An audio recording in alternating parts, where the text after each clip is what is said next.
United States and Ukrainian officials tell CNN that Russian artillery fire is down as much as 75% from the wartime high. Officials say the cuts may be a sign the prolonged and brutal battle has had a significant effect on Russia's weapons stockpile, and the Russian forces may be regrouping and trying to pinpoint where Ukraine is going to launch its next major offensive. Warren Lieberman joins us live from the Pentagon this morning. I think that the big question means, and then what? It's interesting timing also, Warren, that this comes as Russia had called for that ceasefire.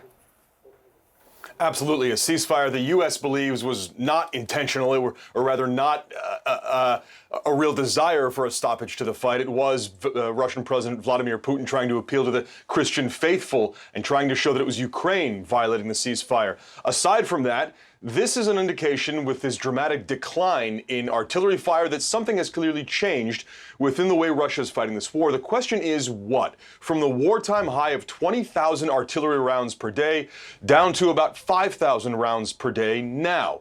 Russian military doctrine, the way Russia fights its wars, calls for a barrage of artillery fire and then essentially ground troops go in and clean up or mop up what's left. So why this significant difference? And that's what the U.S. is trying to figure out, according to U.S. officials. They have talked for a long time about a shortage in Russian precision weapons, less so about the conventional ammo, just like artillery fire. Maybe, the U.S. officials tell us, this is an indication that Russia is beginning to run low on its vast stores of artillery after 10 months of fighting and with no end in sight. Ukrainian officials say, look, we've also hit a number of Russian weapons depots, so this may be making a dent, or, Poppy, they may be regrouping for future Russian operations. Yeah, that's a big concern, too. Oren, thank you very much for the reporting from the Pentagon.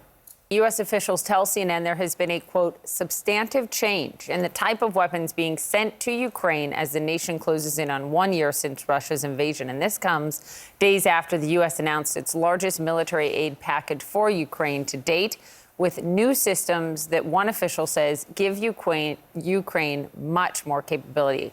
Let's turn to CNN anchor and chief national security correspondent Jim Sciutto. Jim, good morning. You know all about this. You were there on the ground when the invasion happened almost a year ago now. Can you explain what is different about what they're getting now in terms of weaponry?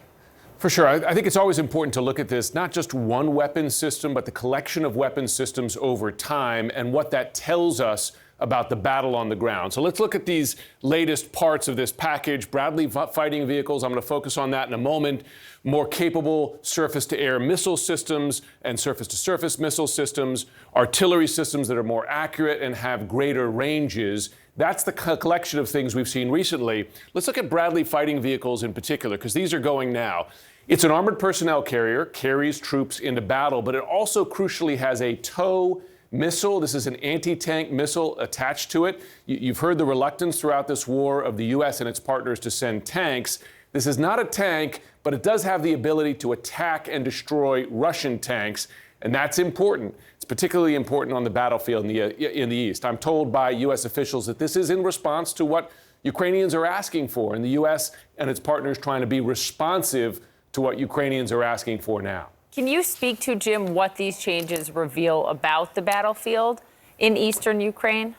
It's a couple things. So let's look at that battlefield. Well, one thing that's different about out there, it's flatter ground, more wide open ground than we saw, for instance, around, say, Kyiv in the early stages of the war. And that makes you think World War II tank battles, really, Poppy. And you got wide open areas here where you're having an artillery battle, and you can have these Bradley fighting vehicles and tanks really go into open conflict there. The other piece of this that I'm told, Poppy, is this, and that is that the U.S. is concerned that Russia is going to attempt to regroup, launch more aggressive offensives here, and they want to get the Ukrainians the equipment they need now to push back against that. I think that's what Bob Gates and Condi Rice were warning about. Jim, thanks very much. Thanks.